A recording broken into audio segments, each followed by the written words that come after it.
It's the moment you didn't know you're waiting for. He is Carter. He's Chad. And this is the Irish 365 podcast. Welcome into the Irish 365 podcast. Today we're going over some player different positions, I guess. We're going to get into the deep dive of it because we are, how many weeks out today? 4 weeks out. I don't know when this pod will drop. It'll drop on Sunday or if we'll end up coming out Monday. But either way, we're just under 4 weeks out from going down to Miami. So we're getting into that real time. We got Jordan with us today. Jordan, how are you doing? I'm doing good. Thanks for having me. Yeah, of course. I mean, we got the big stuff coming up. We got this week, obviously, talking positions. I think next week or the next 2 weeks, we're probably going to be talking schedule, opponents, like we did last year, breaking them down, what we think their record's going to be, what they're going to be coming in Notre Dame. We got any playoff teams we're playing this year. So, yeah, it's a lot of exciting stuff. And then we'll be getting ready for Miami preview. Yeah, then it gets real. It gets real. Yep. So, yeah, I think it'd be fun today with camp starting this past week. Looking at so much stuff coming out, right? Oh, man. The overreaction, underreaction. It is crazy. It is crazy. I listen to a lot of other podcasts. Yeah. Get a lot of different. I thought about this the other day. All the overreaction, a lot of talk about linebackers, cornerbacks, quarterbacks, tight ends. Matt and Framo's name hasn't come up a whole bunch. That's true. And that kind of surprises me. So I think there's some sleepers out there, but we follow recruiting. We don't encourage anybody else to do it. So we're going to give you some freshmen as we go through the list and players and say, hey, here's people you might want to put on your potential favorite player list. Yeah, I'd say this time of year is definitely like, you talk about the ladies like in their dramatic shows. This is definitely like the guys like NFL training camp going on, college training camp going on. You got like all this like info that's not really any info, but we're all definitely running with it, taking it. You're seeing quarterbacks throw to wide receivers with no defenders around them, and you're convinced they're a future NFL Hall of Famer right there, right? Hey, yeah. Everybody's undefeated. Camps are starting. Players are awesome. No one's thrown an interception. Everybody's perfect. And again, we're junkies for the information. There's a whole bunch of media people out there that are just looking for reasons to get you to click on their site and drive traffic, sell ads. So it's a beautiful time of year. Yep. It's a beautiful time of year. So let's go through this. And I think the way to go through this kind of is let's go position by position and just talk about the players that are returning, excitement, who we're excited for, and kind of who those sleepers are. So the idea is to say, we're going to look at defense first. We'll go offense. We'll go special teams. So we'll start with defense. We'll start with linebackers. And we'll say, okay, who's returning in the linebacker core? Who do we expect to be starters? Who do we expect to be key contributors? Who do we expect to be the surprise contributors? And maybe some freshman breakouts this year. I think that kind of makes an interesting way to go through it. So if I look at the defense and I look at the linebackers, I think we're going to be starting two. I think it's Drake Bowen, and I think it's going to be Kingston. Like Viliasima, like KVA, like those are the guys, right? I mean, those are the big names, yeah. Definitely, and then you got to work in Jalen Steed, Osbury, and then name you mentioned not too long ago, Madden. Can't pronounce your last name yet. We'll be working on it, and then Preston Zinter also got some minutes last year. Yeah, Madden Framo, and so I think we're stacked at linebacker. I think I think the strength of the defense this year, only because your linebackers are where your play calls call. That's your quarterback of the defense. That's where your play's calling from. And it's kind of interesting, and I think about this, Carter. We've talked about Drake Bowen. I know you got to see him play in high school. Yeah. Stud player, one of our guys. But he's becoming one of the least athletic guys in this group. Yeah. And he's so much more athletic than the previous group. When you look at J.D. Bertrand and like how great he was, and you look at what? Those guys athletically look like scrubs compared to these guys. Yeah. And that's no knock to them. Yeah. But it's just the amount of athleticism this linebacker and has. Drake Bowen is a freak athlete. Yeah. And he's becoming the least. He's athletic as all get out, and he's becoming the least athletic in this group. So I'm excited about the athletic side. Linebacker. I don't see us getting any surprise breakouts there, though, in that group. I think Sneed's going to flash for once. I think Jalen Sneed's been on the cusp of doing something great. It seems like for the last 3 years. I think he pops. Yeah. We know Bowen's going to be solid. We know KVA is going to be solid. I think Madden's going to come in. He's the name that's not getting a lot of talk, but I think he's going to come in and he's going to surprise some people. So I think I was thinking about that too, because I was trying to go back and look like how much did Freeman play freshman. You know what I mean? Like Yeah. getting these guys in, and how much is he going to rotate these guys around? So Madden, obviously, highly ranked guy, but it'll be interesting to see how much time he gets on the field. Now, he's one of those guys that was an early enrollee and got a lot of hype in that college football playoff run. We was practicing with him. So I wonder if that's kind of slowed up because obviously there's some new guys that came in. That started this summer. So I think that might have something to do with it. But yeah, definitely surprised that we talked about it. He hasn't got as much as you're kind of expecting. So yeah, it'll be interesting as we get close to the season. But seeing him in person, he's a big dude. He's a big dude. As a freshman, he looks like he could be a junior. Or is literally a high school senior last year. Yeah. Yeah. He looked like he belonged. Yeah. And he moved really, really, really well. Yeah. So I'm excited about him in that linebacker group. I think that's going to be a strength of the defense. And one of the things I heard in one of the podcasts I listened to was they were talking about Chris Ash and the change in the defense that Chris Ash is going to bring from the Golden. And it sounds like he really feels like they're going to be able to get pressure on the opposing team's quarterback without having to send the blitz very often.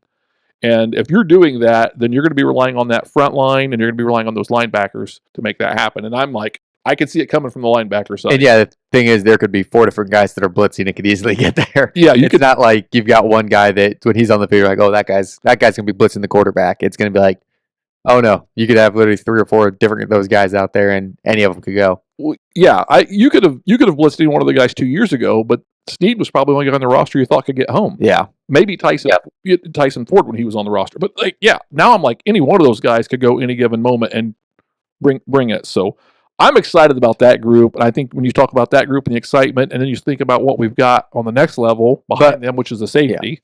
I think you start talking about safeties and the strength we've got there, and it's easy to get concerned about safety and saying we've lost Xavier Watts, and man, is that a big hole to fill? But you start looking at what we've got coming back, and you start going, whoa, wait a minute, and everybody knows that Adon Schuler is going to pop, right? Yeah. Everybody knows he's going to pop. So the question is, who's that second safety that's going to be playing with him? And there's, Tolich. Luke Tolich was kind of the guy everybody was talking about, like, it's going to be Tolich, it's going to be Tolich. Well, camp's just started, and this young kid by the name of Tay Johnson, Tay, as he's known amongst family and friends. Yeah. He's done some amazing things, it sounds like. And again, he was hurt last year, so he's a redshirt sophomore or redshirt freshman, I guess, whatever you call it. He's going to be exciting. He could be pushing for playing time. And then you got, Ben Minnick, who's going to be out there. And the kid I'm most excited about that I think no one's talking about whatsoever yet is Jadon Blair. Yeah. And he's a true freshman. A lot of comps, size-wise, speed-wise, to a kid by the name Kyle Hamilton. And I don't want to put Kyle Hamilton's pressure on this kid, but he sounds like he's potentially got that kind of talent level coming in, and he's under the radar right now. So he's got to learn the scheme. He's not going to be contributing week 1. I don't see him being a week 1 starter, but I think he's got freak athleticism is going to help us out. Yeah, I hope he's one of those guys in, I think, probably play special teams the first few weeks of the year. You won't see him crazy much on the defense side. I mean, it's not what we're expecting, at least. You never know what these coaches are thinking. But yeah, this room is definitely loaded with depth. Tay Johnson is just a freak athlete. People will like him by the end of the year. I'll tell you that. I bet he'll have 3 to 4 interceptions this year. And just, he's a guy that's one of the, I always think when you think Kyle Hamilton, the one play that comes to my mind is that Florida State interception, the first game of the year, where he just tracks the ball 40 yards across the field and just kicks it off toe tap sideline. That's just what Tay, I've seen him play in high school. He's just a freak athlete. I just think, I'm not saying he's going to be Kyle Hamilton, but I know you're saying Jadon Blair, but Tay Johnson's going to have some of those just athletic plays. You're you might not realize it in the moment, then you see the replay and you're like, he did what? Wow. That's just my take on him. So, and I think the other thing he brings is he plays with a little bit of swagger. Oh yeah, he's going to crush some kids. He's going to play with some swagger. He's going to hit you, and it's going to be a little thing. It's not going to be disrespectful, but it's going to be a little thing where he's going to get up in a Notre Dame. You're going to see him make a play. And he's going to do something just a little extra. Not. I won't say celebrate, but a little celebrate. He's going to have his thing like the Jalen Smith swipe. Yeah. Yeah, maybe he'll pick up the. He might pick up the swipe. I Won't be mean, surprised. Yeah, if he picked up the swipe, he's going to have something in his repertoire that's going to be like signature. Yeah, he's going to be branding that, I'm sure. Yeah. I think it's going to be Tolich is going to be that second starting safety, but I think there's a lot of guys going to be pushing for that. And I got thinking about safety. We talked about Kennedy Urlacher last year, and we're like, oh, did he flash at times? And we know we saw him transfer, and we're like, oh. And then you start looking, it's like, as good as he was, they were projecting him like sixth, Fourth, fifth, sixth. down in the rotation. It's like, Mhm.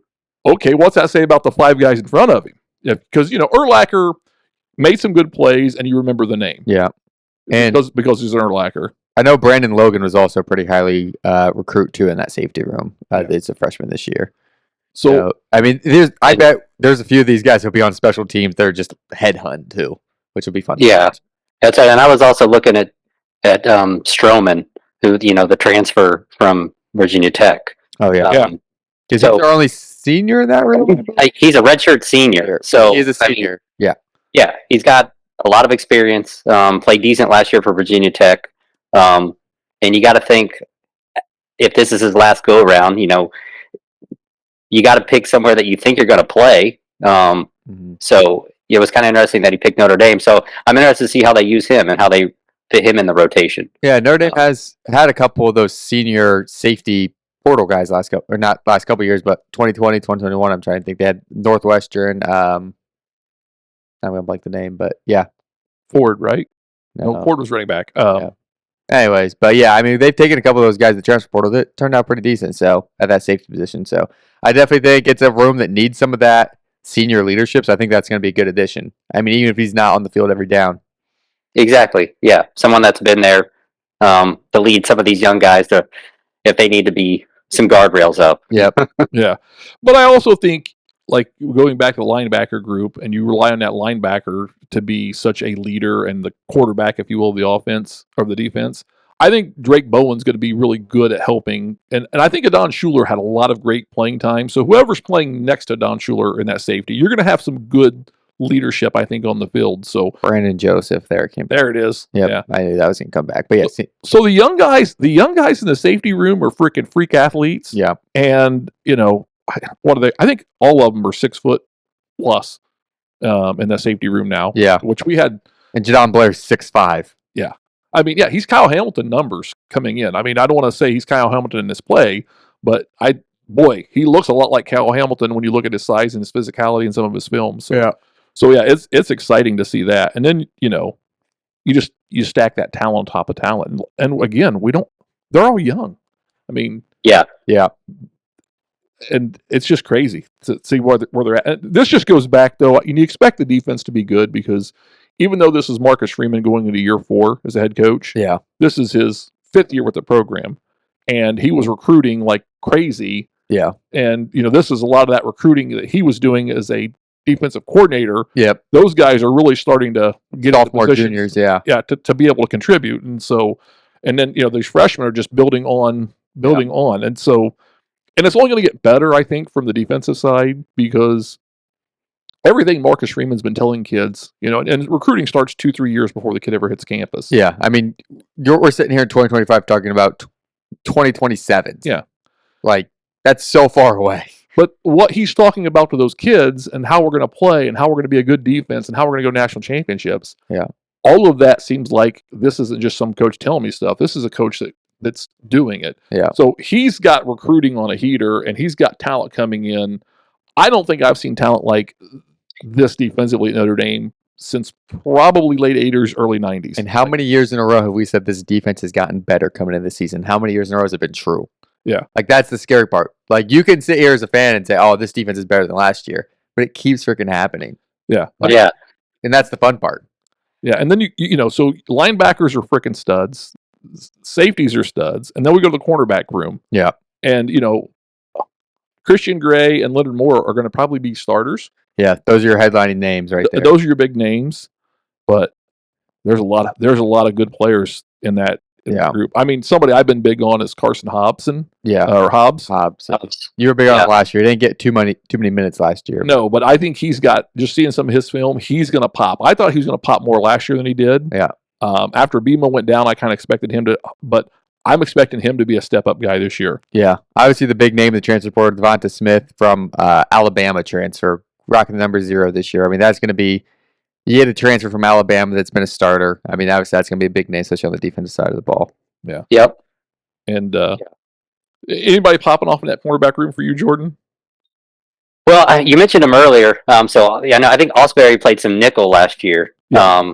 And he can cover guys. So I kind of like him to be that rover guy that can come up in the box or sit back and play and cover guys, whether it's out of the backfield or that additional wide receiver. So I just like the way he played last year. He grew so much. So I think he's just going to continue to be good.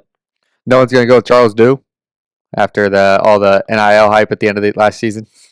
I love the fact that at the Shamrock game last year, he had his name in Mandarin on the back of his jersey.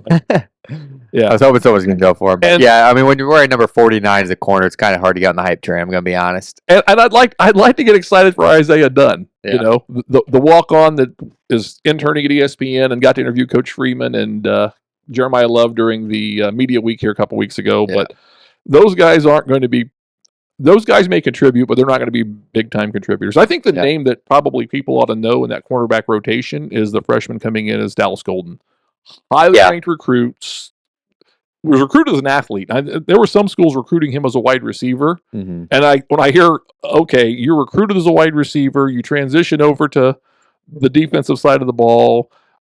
Xavier Watts. How good are those hands? Yeah. Xavier Watts comes to mind, right? I mean, Xavier Watts, they even talked about moving him back to wide receiver because the wide receiver room needed help so bad, but they didn't. Thank goodness for him. And the kid's going to make some serious money in the NFL playing that safety role. So I think Dallas Golden's a name that you need to be on the lookout for this coming season. I think he's going to be like popping at some point. I don't expect it against Miami. Don't expect it against A&M, but he's going to start making some plays as he gets into the defense and understands. So I think when you start looking at the defensive backfield, you look at linebackers, safeties, cornerbacks. It's hard not to be excited for me. Like I don't think we've lost some talent, but I don't think we're falling off. I'll put it that way. And in some cases, we might be more athletic, just not as experienced. For me, biggest concern in the defensive line. That's the place that Notre Dame's got to go that next level. Yeah, where you're not letting these bigger teams push you around up front. Right? Yeah. I mean, and against some of the smaller teams on our roster or our schedule, no problem. But when you're playing the big boys and you're playing good offensive lines, you got to get pressure with your defensive line. Now we do have a transfer coming in from Louisville. Mm-hmm. So again, that's Jawson. Jawson. That's an experienced guy that's gonna help. You got Botello, who's got to get healthy. And contribute because he's had some injury issues. Onye. Yeah, Onye. Rubio. I mean, we've got some guys, but I just don't know if they're like. We've got. They're good. Yeah, we don't know. I just don't know if we have a guy in that, especially the defense in the middle. A guy that I'm really looking forward to, Boubacar Traore. I mean, I think Jordan Botello is a good player, but Boubacar is healthy. It's going to be dangerous there. And then I think Bryce Young is going to have a lot of more minutes this year. We heard this on one of the other podcasts the other day, right? He's one of those guys that you just were like, that dude's going to be pretty solid. Yeah. Like, he's a big dude. Last year, he looked like a chicken run with his head. His head got off sometimes just running around, but it's like, dial him in the system. I got to get those terrible penalties out of that Georgia game out of my head first, where he just kept running into people. The punter, yeah. I mean, punters have feelings. It's not short of it. I mean, and once again, we're talking about some freshmen here, like Burgess, big kid. So they got him listed. I wrote this down because I was like, how big is he? He's 6'4", 270. So as a freshman, I mean, that's a big boy. Yeah. And I don't know how they're going to plug these guys in. I feel like Burnham had a motor last year. He showed that off in the Navy game. So it's whether they're going to go size or athleticism. That's what I want to see how how Freeman stacks up that D line. And this should be a thing where I don't see any of these guys having a 10-sack year, but maybe bunch like 7, 8, 9 of these guys with 2 to 3 sacks. It's going to be a who's hot that game. I almost feel like there's not a star, there's not an Isaiah Foskey that's going to go get a sack a game. I mean, is my opinion looking at it early in the year. Yeah, I think Traore and Young are probably the two guys that have that flashed so far, that potential. I know one of our favorites is Sean Sevillano. And he's 6'2", 340 freshman and redshirt freshman. Yeah. But he's a big take up gaps, a gap in the defense kind of a kid. So yeah, it's going to be interesting to see. I think that's the place the defense is lacking the most. And I don't want to say it's bad. I don't want to, oh my gosh, but that's the place where I'm like, if there's a weakness in our defense, it's going to be giving up that run up the middle. And I don't think it's defensive end. I think it's defensive tackle. Yeah. It's weird. Yeah. If we can keep people out of 3rd and short or 4th and short, we're going to be okay. Yeah. But I think that's where we need to have one of those guys. And I love Kurt Heinisch, and Donovan Heinisch is just a dude, but he's not big. I mean, for D1 defensive tackle, he's not big. So to me, defensively, that's the place where it's like, oh, there's some names out there, but is any of them going to pop? Is any of them going to become that next, Chris Zorich or whatever defensive lineman, Stephon Tuitt or Lewis Nix or whoever you think about on that defensive front, you're gonna be like, oh, that's a dude. And I think we got it on the end, and I think that's an interesting thing because I think Ash was talking about doing away with this Viper position and playing more just a straight left and right defensive end. Yeah. And that'll be kind of interesting as well because I think we've struggled to really get a true Viper, which is someone who can kind of cover but also rush and all that. So just going straight ends and then putting on. Because I know Botello played that a little bit. Yeah, that was kind of his thing, but I just got hurt in that Purdue game last year and coming back. So yeah, and Owusu Koromora, he played that, but he was a freak. Yeah, and just size, covering ability. So yeah, I don't know of a name that I'm like that guy is going to pop beyond Young and. There's a lot of guys that this position has a lot of guys in it, that D tackle position, that one of them's got to step up, right? You know what I mean? It's hard picking who it's going to be because we're obviously not at practice every day and we're not watching them over the summer and winter. But it's like, all right, there's got to be someone in this room that is going to step up and take this room by storm. Is my hope. Yeah, I mean, but if they can just eat space and clog gaps and let linebackers make plays, that could be enough. So we'll see. It'll be interesting to see. I think that's the biggest challenge for Chris Ash as the new defensive coordinator is how he's going to utilize the skill set he's got. Not that he's got bad players, but boy, you don't have that dominant player you're really looking for. So I think that kind of covers it. Defensive wise, anything you guys are expecting from the defense different this year? Yeah, it'll be interesting. Just obviously Al Golden's gone to Cincinnati. Like you said, Chris Ash taking over. It seems like it's going to be Marcus Freeman's defense, just new person calling it. You know what I mean? Yeah. Installing it. So. Yeah, same philosophy. Yeah, similar players. Just maybe a more athletic. Well, definitely more athletic. So yeah, I think that's interesting. I think defense is going to be the strength of this team, and we'll get into that over the next few weeks. We start getting into the actual prediction of the schedule, but I think defense is going to be a strength, and I'm looking forward to seeing how good this defense can continue to be because they tell me that defense wins championships. That's what they claim, huh? So, all right, let's switch over to the offense side of the ball. I don't think there's much to talk about on the offense, but we'll find a way. All right, yeah. So let's start with the strength of the offense, and I go with the offensive line. I think who's going to be the starting 5 is a little unsettled, but I don't think it's too unsettled. I mean, I think the only thing out there is the Jagasol injury has kind of thrown some things off on the right tackle, but I think Wagner, Knapp. I mean, like. Those guys are pretty much set. There's a lot of people clamoring for this freshman coming in by the name of Will Black. Yeah, that's the big name on the freshman. The kid's just got his first Notre Dame helmet put on in the last few days. Yeah, he's big. He's 6'7", 305. Yeah, not a small he's guy. Big. He's athletic, but I don't. We're not going to sit here and claim him already. Or he's not the next Joe Alt. He has that. Right. He has that upside potential. I truly believe he'll be good. Yeah. But. I could also go back and look at a guy that I thought was going to be a lot better than what he was, but wasn't bad, and that's Rocco Spindler. Yeah. Like I coming in, I thought Rocco was going to be the dude. Yeah. And Rocco proved he was really good. Yeah. In fact, he's going to go start someplace else now. Yeah. But he just was in such a room full of talent, he couldn't break through and become that full-time starter. So yeah, I think offensive line, there's just a whole lot of, a lot of dudes, and I mean big dudes. Yeah. Big dudes. And there's a reason Notre Dame likes to call itself O-line U. Yeah. And I think they're going to continue that. So if there's a name on the freshman side that's going to pop, it will be Will Black most likely. Yeah. But I think offensive linemen, you just want to put in the program, not rely on them too much. Let them get in the South Dining Hall, get to the training table, let them get good weight on, and then let them come out sophomore, junior year and dominate and then go pro. Yeah, I know, because I was thinking about hyped freshmen. I remember Ryan Harris being like our prize offensive lineman when he was coming in. It was like he had all these videos of him pushing tires, and I was like, okay, like this guy's going to be, he's going to be great.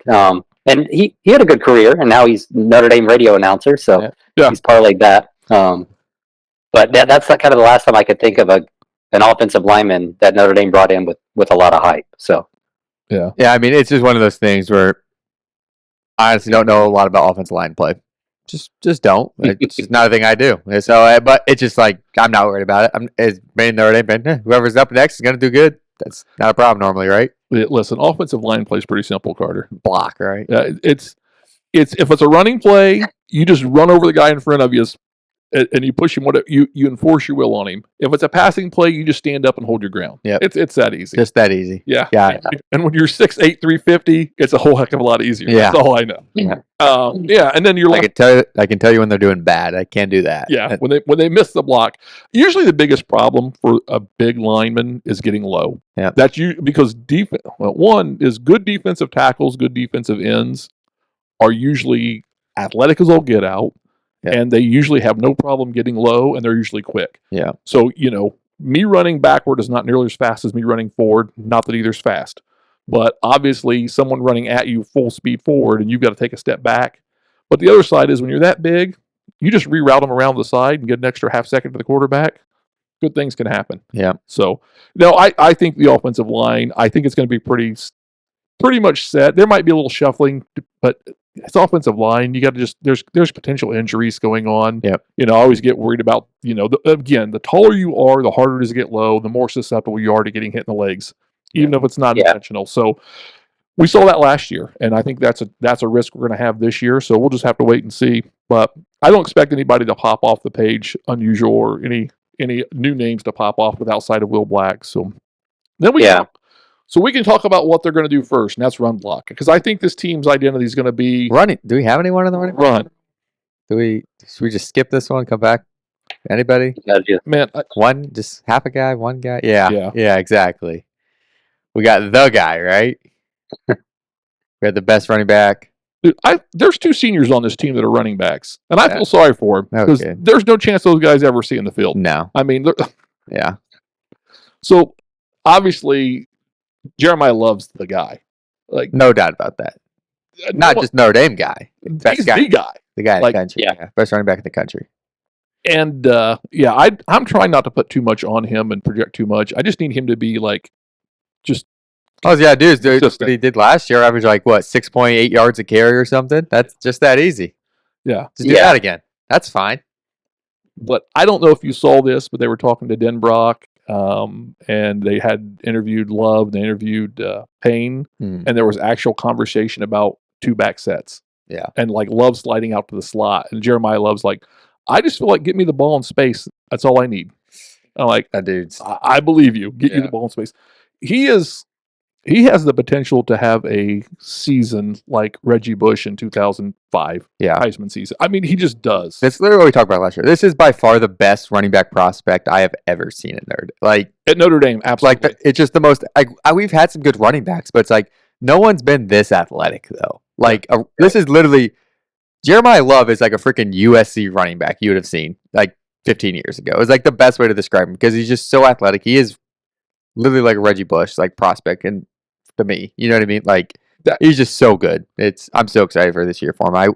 I wish we could keep him 2 more years, but I don't see any chance he's coming back next year. I mean, he's gonna have a very high. I do not want him injured. So nope. And that's the only way I see him coming back is if he has an injury and has to come back and like build NFL stock. And Yeah. God forbid that happens. Yeah.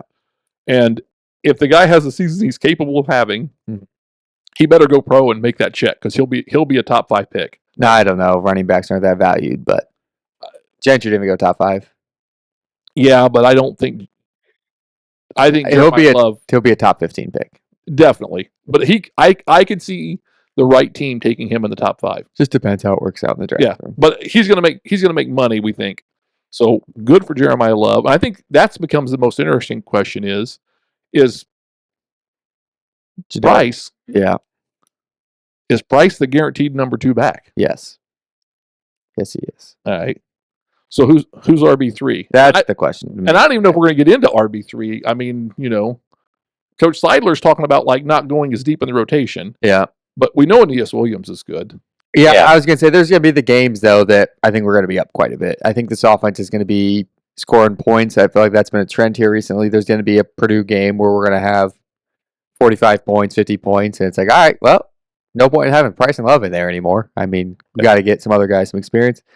Especially now, like, I know this has been a rule for a while, but yeah, the red shirt, and you can still play 4 games. It's going to get some guys on some games because in this modern transfer portal, you have to play some of those young guys in those games. Otherwise, they're out. Yeah.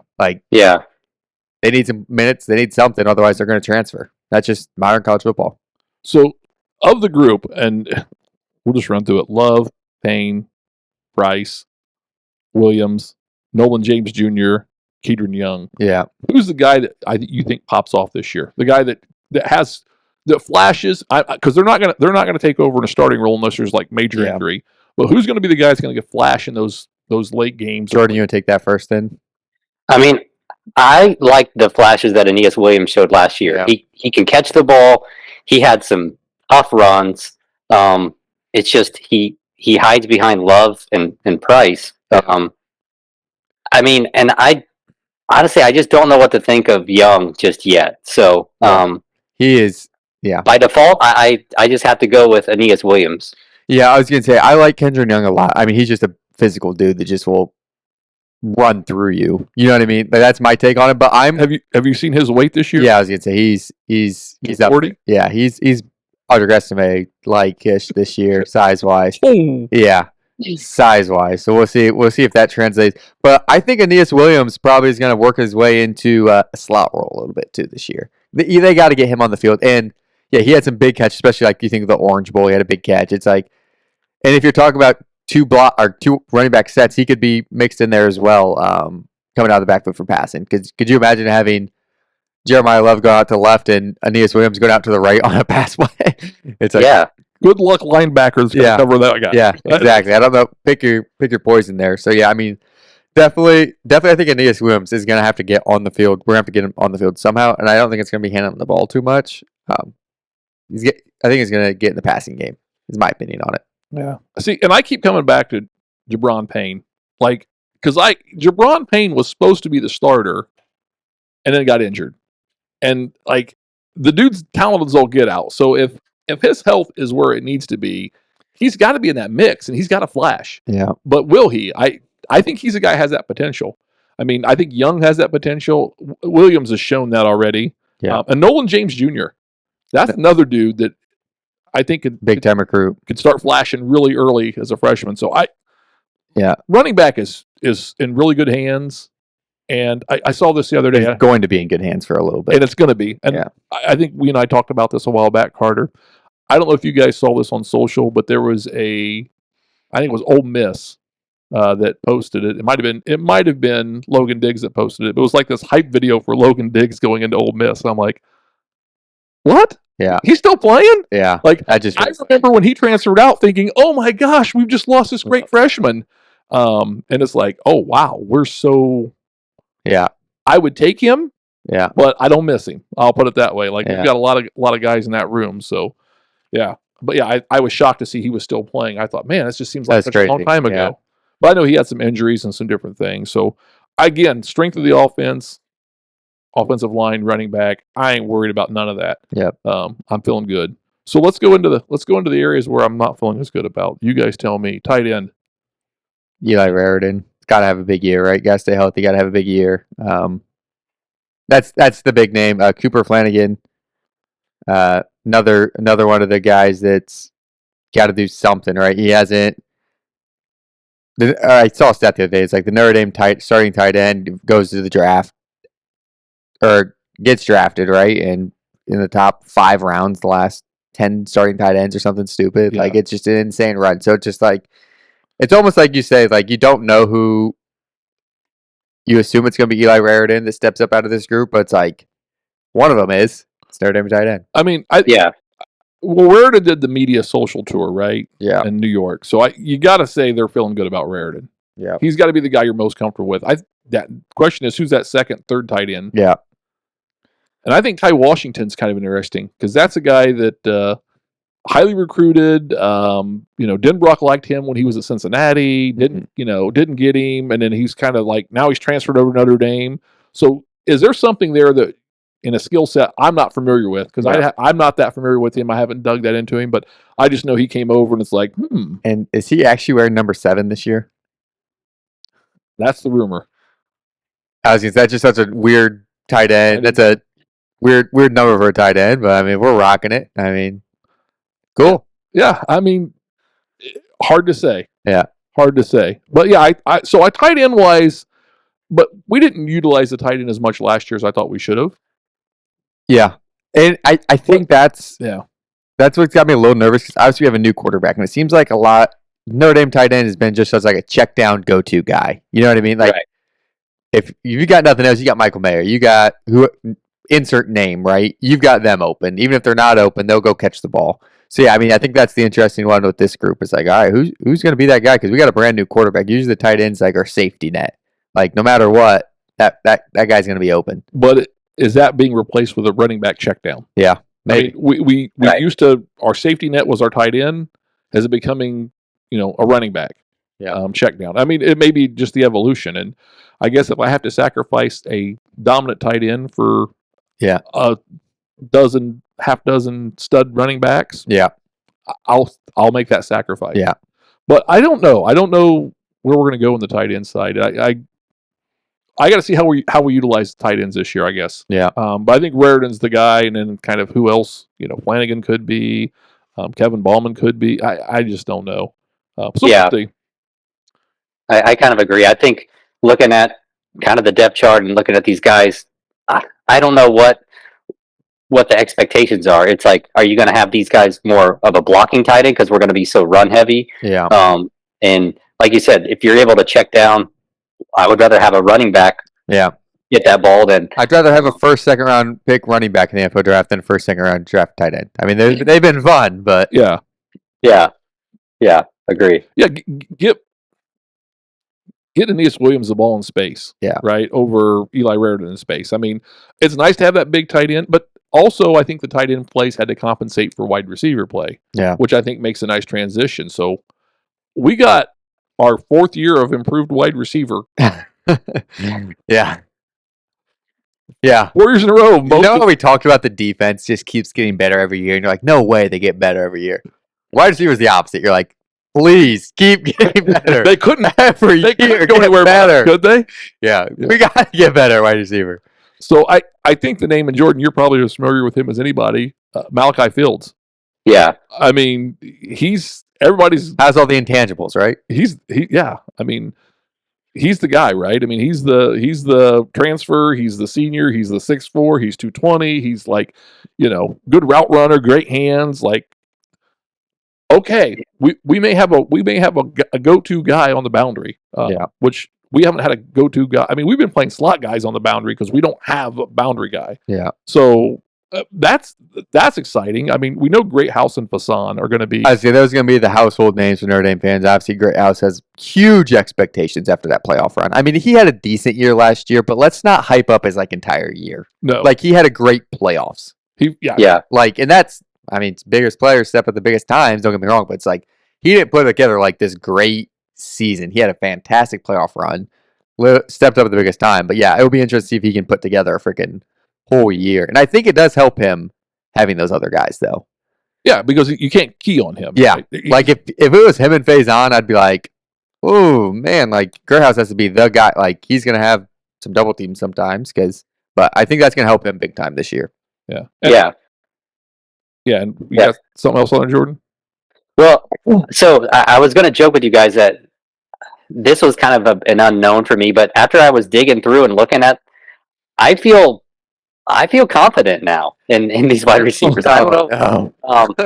It's You better be be hers. The kiss of death. Yeah. The Bowman stamp of approval. Yeah. I'm going to ask you the question, Jordan. What flavor is it? Yeah. The Kool-Aid. Cherry. Well, Yeah. cherry. Okay, because you're drinking the Kool-Aid. But I'm with you, though. Like, you look at these guys and you're like, our receiver should be actually, I don't want to say good this year, like pretty good this year. But yes, because I think you got Greathouse and Faison who we know. Okay, we know what they are. But you got Fields who he's your 20 to 25 yard down the field, big, gonna box you out, catch the ball. Yeah. Like he's gonna have like 4 or 5 catches, or maybe that are 40 yards, 50 yards. He's gonna be able to catch those balls.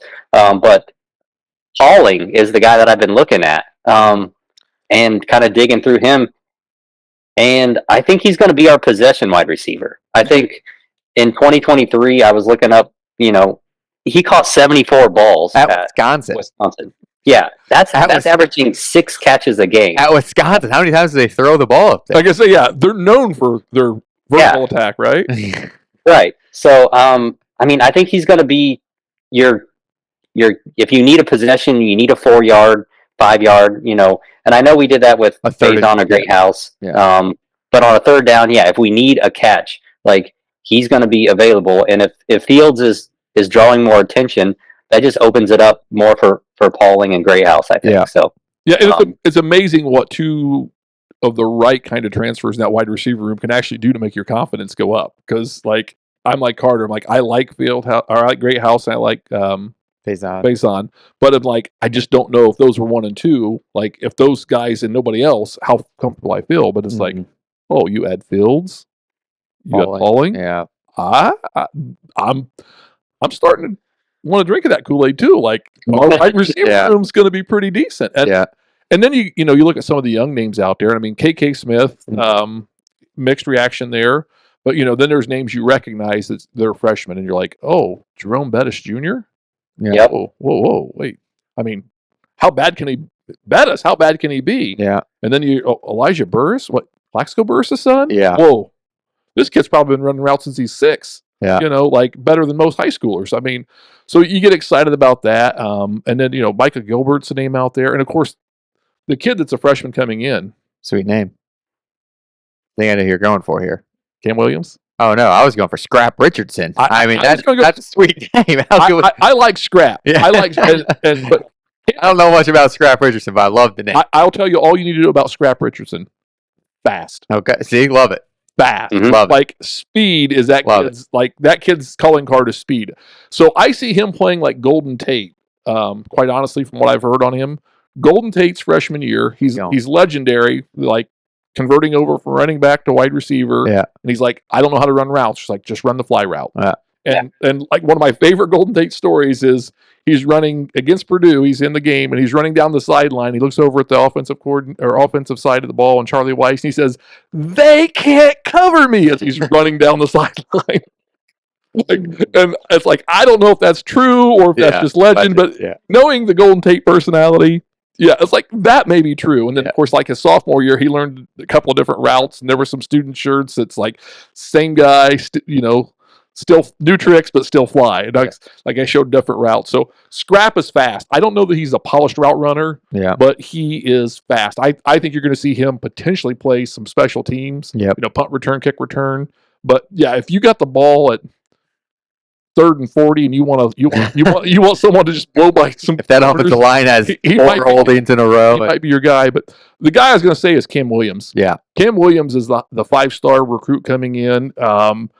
He's a guy I don't expect a lot from early, but he seems to be like pretty polished. He might be a guy that pops and shows you some flashes this year that you're going to be like, oh, hey, we got something in this young guy. When Fields and Pauling are gone next year, this guy could be the guy stepping up. But so I I think we're in a really good spot. I mean, if we stay healthy, And Notre Dame's not afraid to use freshman. Like, let's not forget, Rico Flores Jr. a couple years ago had a freaking fantastic freshman year. He obviously ended up transferring and cricket after that. But it was just like, Notre Dame will, if a wide receiver is one of those positions, you see in the NFL, like these rookies that pop off, it's usually wide receiver.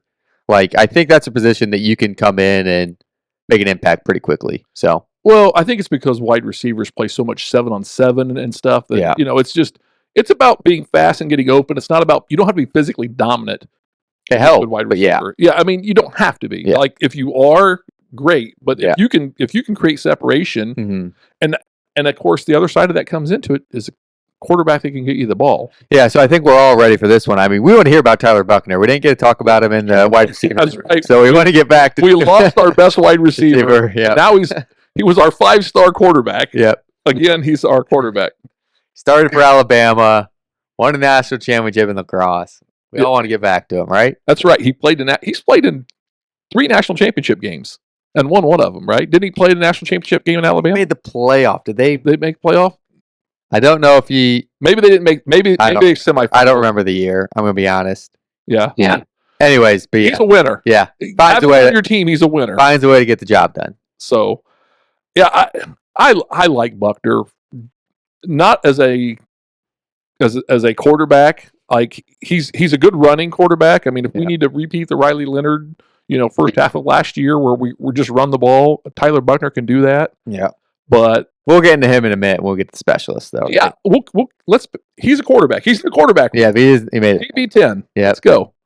But yeah, I think the big conversation there goes into who's going to be QB1, right, in the quarterback room. Yeah, Carr, Minchie, Carr, Minchie, Carr. Start the Carr, or why not Kenny, right? Yeah, I mean that's your hashtags.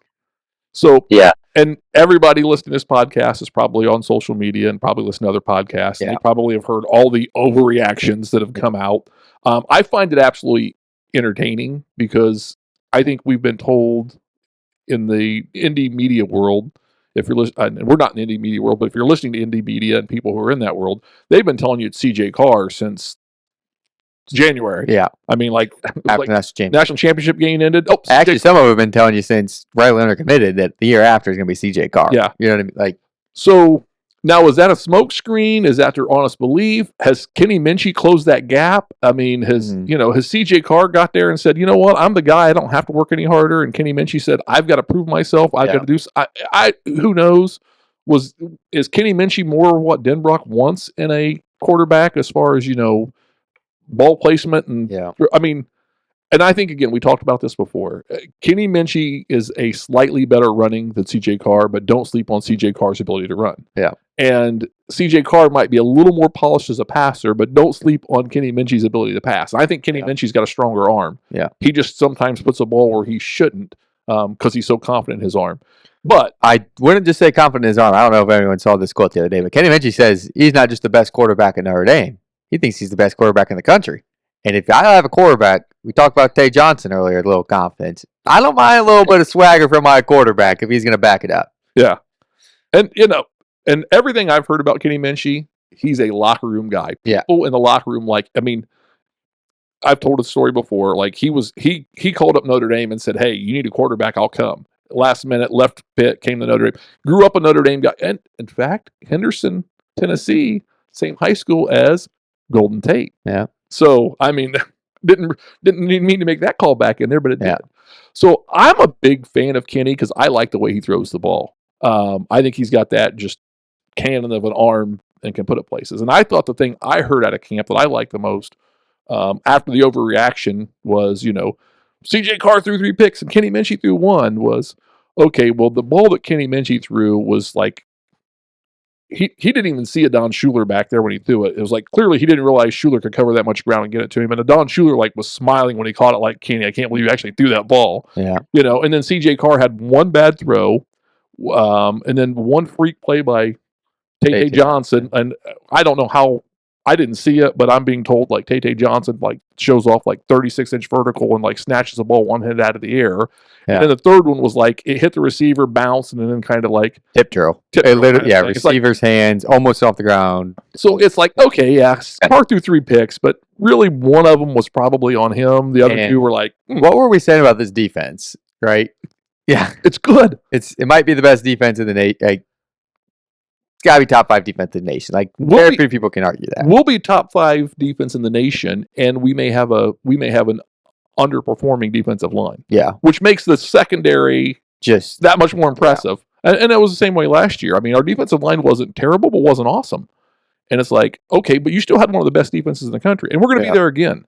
So yeah, I don't read too much into either one of those guys at this point. I mean, and it's one of those situations where you say if these quarterbacks can survive practice, the game should get easier, right? You know what I mean? So. Yeah. And we know the offensive line's going to give them time. Yeah. I mean, that's not a question of that. So yeah, I don't think we're going to know. And again, if you're Marcus Freeman, you're Mike Denbrock, like, when are you really going to announce your starting quarterback? Yeah. When you have to, right? I mean, why would you? So Jordan, what's your thoughts on the quarterback room, man? Yeah, and just kind of waiting to see. You know, I'm kind of going into the season with both guys should be competent back there. Yeah. And we got enough talent around them. I think we talked about it last year with Riley Leonard. Do we need Riley Leonard to win us a game, or do we need him to manage the game? Yeah. And with both of these quarterbacks early in the season, will we need them to win us a game or just manage the game? Right. And that's just going to be the key, because I can't make heads or tails. You know, I've gone back and forth. First, I was like, oh, you know, ESPN and Fox, they were like, it's Carr, and then you start seeing other things. You're like, oh well, it's going to be Kenny. You know, Yeah. So there's just too much smokescreen out there right now. It's one of those things that generally, like, obviously starting quarterback at Notre Dame is like a big deal for us, right? But it's something I try not to like worry too much about. I'm like, yeah, it seems like both guys are gonna be pretty good. You know what I mean? Like, I obviously not gonna make the decision. Like, be sitting here getting mad if I was going to be Carr or Minchie. Like, I think both are going to be pretty darn good. I mean, yeah, and I mean, you can't expect either one of those I try guys. not to get too high or low on either of them. I don't care who. I think you put this on social the other day. It doesn't matter who wins. There's going to be people claiming that the other one should be the starter. I mean, you know, you pick CJ Carr and he goes 19 for freaking 20 against Miami and throws one pick, and there's going to be people. And we win by 35 points. There's going to be, well, Kenny want to throw that pick. Yeah. And then if you switch and put Kenny in against A&M and he goes 22 for 23 and throws one pick, there's going to be people saying, see, I told you it should have been Carr. Yeah. I mean, you know, it's just going to be one of those things. And I don't. It's going to annoy me all year, I'll be honest. Yeah. I'm prepared. Yeah. And there'll be somebody saying, well, we're going to be good when the incoming freshmen's get here next year. I mean, it's always that thing. And I think with Carr, we've talked about this before, it's the name recognition. It's that he actually has been committed longer than Kenny Minchie. Like, so people who follow recruiting are going to know him a lot more than they know Kenny. So Kenny didn't have the fanfare. And then, you know, Kenny come in, and I think Kenny's kind of an afterthought. But I think people are starting to go, oh, maybe Kenny. So I think it's interesting that he's getting all this attention now. Yeah. But is that smoke screen that we're going to throw smoke screen out there that Kenny's the guy? And then there's this talk about, you know, 2 quarterbacks and having, you know, roles for both of them. And, you know, it's like, oh, just don't give me Brian Kelly. Just don't give me the. I don't want to rotate every other drive. Yeah. No. If you got 2 quarterbacks, you don't have any. Exactly. So. Exactly. So yeah, that's my biggest concern on it. And I think it's going to be interesting to see how it plays out over the next few weeks. But I'm with you, Jordan. I think we've got 2 quarterbacks that don't have to do anything except not lose us games. They don't have to win us games, just don't lose us games. And I'm confident we got 4 guys that can do that. But I really like the 2 that are at the top of the list with Carr and Minchie. Like, I think they've both got huge upside potential. So it's 4. Who are we not including in that group then? Buckner? Go on. Oh, no, he's specialist. Okay. You know, actually, I joked with Carter about this. I said, you heard that Buckner's going to be starting quarterback? And he's like, what? And I said, yeah, on special field goals. Yeah. It's technically the snapper, you know, is snapping to the quarterback, and that's the holder. Yeah. So he's the holder. He's going to be, So, yeah, that's the rumor I'm hearing, that they got Tyler is QB1 on the kicking team, so field goal unit. So. And I like that because 1, you've got a competent guy that's going to contribute. 2, you got all kinds of options, you know, you're going to have the other team on notice for a trick play every time you snap the ball. I'm going to be honest. Don't love the change back at 10 though. I kind of liked them in the 30, 26. 26. I mean, that was a little more discreet. 26, 27. Whatever it was. Yeah, I feel like it changed, you know what I mean? But I don't love him being 10 now. I mean, it's a great number for him, but Yeah. So Can we switch him to like 84 or something? You know what I mean? yeah. Like, Well, that takes you into the kicking game then. yeah. Let's run down kicking game because I don't think there's anybody who's going to be surprised in the quarterback room. No. There's nobody. God, if we go to QB3, I'm worried about our season. Yeah. I'm Yeah. seriously worried if we get to QB3. It will be Buckner if we go to QB3. I'm convinced of it. So yeah, you go into special teams, and I think this is a place where I'm a little like, I don't know. I don't know how I feel about like Yeah. the specialist. I mean, And it's not something you really see in the media a bunch. You're not seeing all the beat reporters come out like, oh, wow. I mean, you'll see one day of it randomly. I will come up, but it's not something you're going to see in the first week of practice. Yeah. Like, it's not the top thing because it's not going to get a bunch of clicks. But yeah, it's going to be an interesting one, especially in the kicking room. I mean, from the spring game, I think I'm trying to remember if all three guys kicked, just the junior, senior, Brunt, and Barcelo. I don't know if I say your last name yet. Senior and junior kicked. Because I don't remember Eric Schmidt kicking. Do you? I do not. But I remember we missed some kicks in the spring game. Yeah, I think Schmidt's a true freshman. I think so. Yeah. I think he's. But yeah, I mean, and listen, this podcast is probably more specialist friendly than any podcast out there. True that. That's focused on Notre Dame is at least one former kicker and one former long snapper in this conversation. At the high school level, nothing more than that. Nope. Jordan, you ever play special teams? You didn't, did you? No. Probably, You weren't special. probably in your I youth. was a gunner. I could say in your youth, you probably did a little. Did you ever do a punt return in the younger years? I don't remember. Maybe once. Yeah. I can see that. So, I think we had all this hype about James Randall, the punter, last year coming in. And these 50-yard punts and 70-second hang times and all these, Paul Bunyan type legendary stories. And we didn't see a lot of that last year. Towards the end of the year, it got better. It got better. So I'm optimistic because he's the only true punter on the roster. Everybody else is a kicker, so field goals, punt. I'd imagine one of the other they can punt, kick off, right? Yeah. So I just don't know how I feel. I mean, we felt really good about Jeter last year when he was on. Yeah. And then he had the injury, and it went ice cold, and then he and finished strong. He finished strong, phenomenal. But I just don't know how I feel about the kicking game this year, and that's not a place I want to be. Like, I shouldn't feel bad about our kicking game. I would hate to think that you go to that Penn State game in the semifinals, Orange Bowl, and like Jeter hits this big kick to win it. Yeah. Well, what if he missed that kick? Yeah. Like, we're going overtime. And then you're like, oh, but what if we're down to one instead of being tied? Oh yeah. Like, I mean, like, I don't want to be in a position where we're having to rely on the kicker. Yeah. And not have confidence in the kicker. Yeah. When you got confidence in the kicker, I don't mind relying on him. Yeah. But I got to have confidence in him. I just don't know we got the next Adam Vinatieri back there getting ready to, kick 30-yard field goals for us. Yeah. Maybe we do. I just don't know it yet. Yeah. So well, that's what I was going to say. Maybe another kiss of death, but Noah Burnett, local kid here out of Raleigh, transferred from UNC. Okay.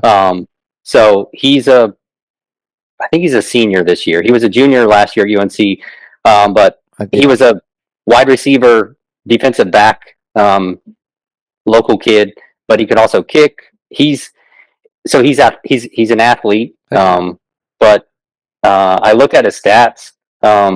Only missed 2 extra points over the last 3 years. Okay. And then field goal wise, 16 of 19, over 40 yards. And then over 50 yards, he was 2 of 4. Yeah. So that's not terrible. I'll take that though. Yeah. I think last year, I think our kicking was the worst. Yeah. At the beginning of the season. Yeah. And I'm hoping that maybe he is at least steady. So. Yeah, I was gonna say it's one of those things where Jeter didn't put up bad stats where he was. It was somewhere small before it transferred in. It was just like, well, can he do it with 80,000 people? Yeah, you know what I mean. But yeah, I think that's the biggest thing. I mean, yeah, you can go make a kick out on the practice field at any time. If you go Division II, Division III, a lot of those kickers probably go 8 for 10 from 40 yards. But you know what I mean? Can you go Saturday, November, South Bend, Indiana, snowing, raining, sleeting? Yeah, game. Now can you do it? Right? Yeah, the team's undefeated, and they're talking national championship. And if I miss this field goal, People are going to, yeah, and that's the thing with kickers. I'll say this: I do like about Burnett is he's 5'10", 175. Yeah. I don't know what it is, but I think the taller kicker gets, the more they struggle with accuracy. Yeah. I don't know why, but it seems like the 6'2", 6'3" guys can kick the ball freaking. They're just worried about hitting the 60-yarders. But yeah, or trying to. They're trying to hit distance, and they're not trying to be accurate. Yeah. And I know it's accuracy and it's mental toughness is what makes a good kicker. Yeah. And you're going to be asked to kick, like you said, Burnett's asked to kick 2 balls over 50 yards in his career, but he's been asked, but he's been asked to kick a lot of balls under 40. Yeah. Give me a guy that's 99% from 40 yards and in, and I don't care what he does at 45 and 50. I was going to say, as long as he's not trotting him out with no time left against NIU for 65 yards, I think we'll be all right. Yeah. That was a no-win situation for anybody. Yeah. Yes, exactly. I don't want to be in that situation. Yeah, let's not repeat that situation. So anyway, yeah, I think it's kind of an interesting, the special teams, and like I said, I don't have a good feel, and normally I feel like that's something I'm a little more in tune with, and I'll probably get around there between now and the season start and kind of dig into that and go into it. All right, so we're on special teams. You got mentioned second earlier. Who's returning kicks and punts this year for the Irish? We're on special teams. Who's he? I mean, this is something we probably won't know till week 1. Going scraps right off the bat, freshman. Hey, if he's got decent hands and he can fly, get him in there. Yeah. Jordan, you got anyone that you're like, yeah? I mean, we got so many running backs. Yeah. It's got to be a running back there. It's got to be. What if we're just pushing the Jeremiah Love for Heisman and put him on the punts? We going to go for it? I would love to see Jeremiah Love. Yeah. I don't think it happens. Not every time, but in key moments. Yeah. I would love to see a key moment. I'd rather punt than kickoff, I think. Yeah, absolutely. I think you got a bigger chance of returning the punt, like a kickoff, but yeah, I mean, why not?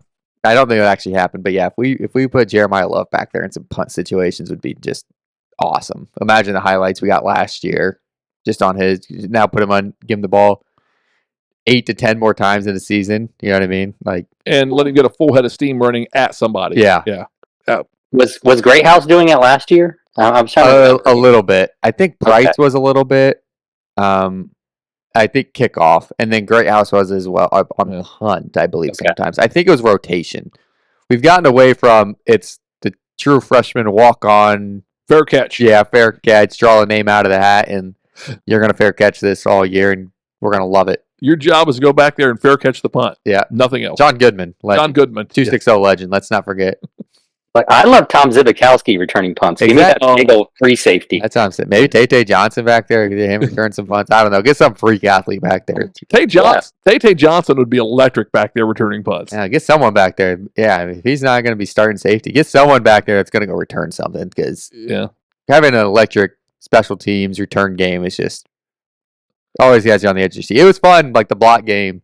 But yeah, if we could have some electric, we've got the athletes to have some electric returners. It's just who we can put. Yeah, but I think wide receiver wise, I don't know. You might put some wide receivers back there. Definitely, you might look at like Aeneas Williams, some of the running back group back there. And then corners and safeties. You might. Why not? Right? You might throw somebody in there. That'd be interesting. So, Jordan, can you see Carter's jersey? I gotta bring this up.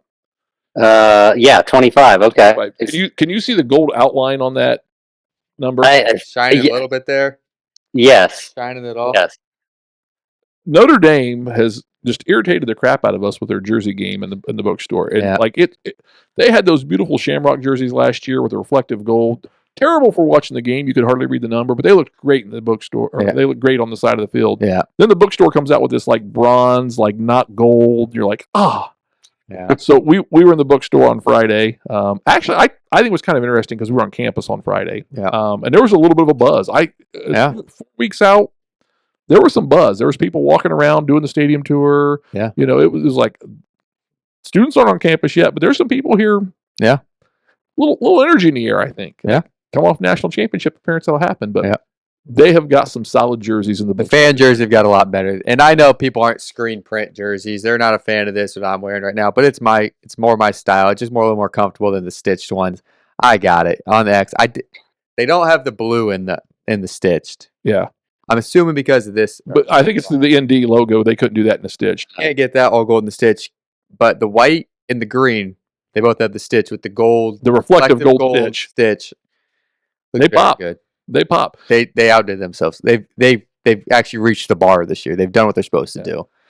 I'm just going to say this though. I've got the gold Irish 365. I really think the Notre Dame bookstore is trying to catch up. Yeah, to they're trying to get on the metallic. I think they're trying to catch up. Don't blame them. I think we've started something. That's all I'm saying. Yeah. So anyway, I just want to bring that up because you're rocking the jersey today. And it's like, oh, let's bring the jersey up. There you go. Reflective. Yeah, you can see the reflective. Yeah. It's solid, and it looks better in person than it does on camera. I was gonna say the camera doesn't do it justice. I posted on X. It had a pretty big pop on there. So you got to be careful because like some of the Shamrock gear we've bought, and like you can't tell if it's the reflective gold or not reflective gold. So if you're going to campus, don't buy anything on Fanatics because there's some of their stuff. You think it's this year's and it's 2 years ago stuff. Yeah, you gotta be careful on that. You gotta know what you're looking at. I'm just saying, get yourself to campus. Yeah. Go to the bookstore, put your hands on it, make sure you're getting the right jersey because they look so much better. Yeah, the fan jersey this year, like, because I went in there Friday, not planning on buying a jersey, and we're like, oh, I might be one of those. Well, here I am 2 days later. Funny part is we walked in the bookstore by the Purcell Pavilion. Yeah. And the whole reason we walked in there is because last year we saw these T-shirt NIL jerseys. Yeah. The spring game. And so it looks like the football jersey on the front, and then it has a number and like name on the back. And all they had was face on. Yeah. And we're like, oh, I wonder if they have more than just face on. And then we've seen like on Fanatics where you can buy them and it just says Notre Dame football on the front. And then it's not like a T-shirt jersey. Yeah, it's a T-shirt and it's got like the player's name and number. It's like it's not a jersey, but it's a T-shirt. And like Fanatics had them, but they didn't look as good because they didn't have like the football look on the front. Yeah. So we went in there. It's like, oh, they got these face on jerseys, and then all of a sudden, out of the corner of my eye, I see these youth jerseys, and it's like this green jersey with like the white number and like the gold stitch around it, and the white ND and the gold stitch. I'm like, what? Yeah. Why is that not an adult size? Yeah. That's ridiculous. Yeah. So we made over to the main bookstores, and it's like, oh yeah, they got it in adult sizes. Yeah. They're good. So anyway, shout out to the bookstore there. Hey, shout out to whoever got these done. Proud of you guys. Way to go. Under Armour, finally. Fine. It's about time. Delivered something. All right. Well, I think that kind of wraps this episode up. Yeah. Any final thoughts before we kick this one off? Jordan, got anything?